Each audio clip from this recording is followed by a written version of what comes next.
So this is video 2 in Stu's Essential Guitar Theory. Following on from last time, there's one thing I forgot to mention last time, which is really actually quite important, and I can't believe I missed it out. It's to do with your plectrum and how you should use your plectrum when you're playing all these things. And the real trick is never play in just one direction.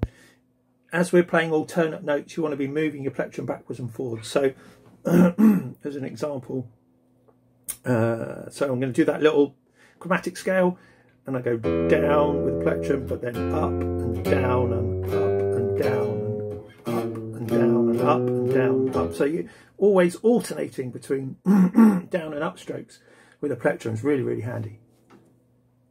So now we're going to get into the real meat of the basic theory that you really need to know in order to be able to play.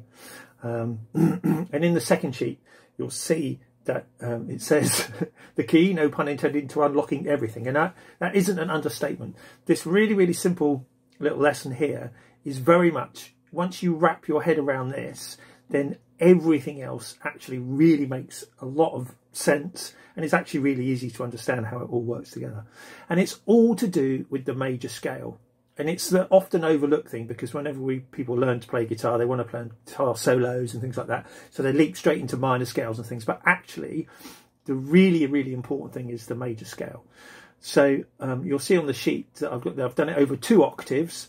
And again, a reminder about how to use your fingers. So I'm going to play the first octave so you know what it sounds like. Okay? So this is in the key of A. So that's the 5th fret. And like any major scale, I always start with the 2nd finger, because of the 1 finger per fret rule. So it goes 1st finger, little finger, 1st finger on the next string, 2nd finger, little finger on the next string, 1st finger, 3rd finger and little finger. And that's why the major scale is great, because you're using all 4 fingers. Really good finger exercise. Down, up, down, up, down, up, down, up. Yeah, and you hear it all the time, but it's not something that we actually play on the guitar much. But everything you're ever going to need to know about musical theory is locked away in that very, very simple 7 notes. This language of music is all based around that major scale. And the crucial thing is what we call the intervals. And the intervals are basically the gaps between any 2 notes in the scale. And we have 2 basic intervals when we're playing guitar. One is a tone. So we have a starting note and we go up 2 notes to the next note. And these 2 notes are a tone apart. So the tone is basically starting on a note, going up 2 notes. Okay. And the other really important thing when we're learning these things is the semitone, which is basically 1 note. So I have a starting note and I just go up 1 note. Okay, so we can describe any scale using that very, very simple terminology. So we have a root note, yeah, the 1st note, then we go up a tone. Okay, and then we go up another tone. Then we go up a semitone. Then we go up a tone. Then we go up a tone. Then we go up a semitone. Tone again, sorry, and then a semitone to finish. So I played that scale all in one direction, up the neck of the guitar. I'll do it again. So this is in A, go up a tone, up another tone, up a semitone, go up a tone, go up a tone, go up a tone, and then a semitone.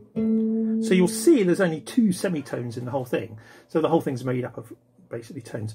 And obviously, if we're playing the scale across, as we should do with the 1 finger per fret rule, we can have the 1st note and a tone, and a tone, and a semitone, and a tone, and a tone, and a tone, and a semitone. Okay? And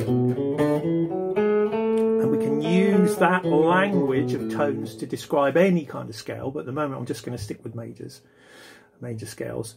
And then the trick, the absolute joy of all this is then, so you have all these notes, and the key that we play them is completely irrelevant. What we do is we now take each one of these individual notes, wherever they are on the fretboard. Yeah, So we take each one and we just apply a chord to that note. So in the major scale of A, you'll see on the sheet, it's the first note, so I'd play a major chord with that first note. And then with my second note, a tone up, I play a minor chord. Yeah. And then the tone up from that, I play another minor chord. So I've got one major, followed by a tone and a minor, followed by a tone and a minor, then a semitone to a major, then a tone to another major, and then I go a tone again, but I'm going to play it down here, to a minor, and then I finish it all off with a thing called a diminished chord. And then it resolves, goes back to the key. We hardly ever use diminished chords unless we're playing jazz or some kind of rockabilly, things like that. But what a lot of people do is they have to substitute this last chord, this diminished chord, for another minor chord. Doesn't quite have the same sort of sound. But so you can hear all these chords actually work together.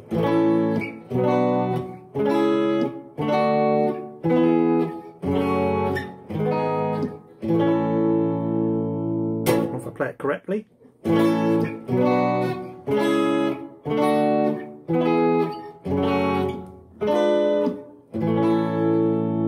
Using that language of tones and semitones, you can describe any key, any scale.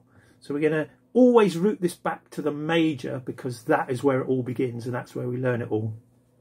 So this is what I want you to practice: major scales.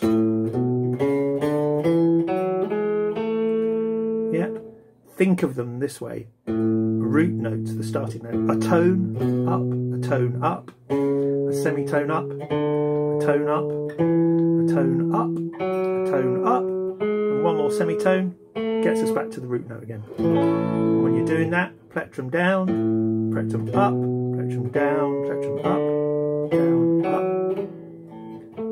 Yeah, so then you can also, later on in the sheet, you can see you can play it over 2 octaves, all without moving your hand.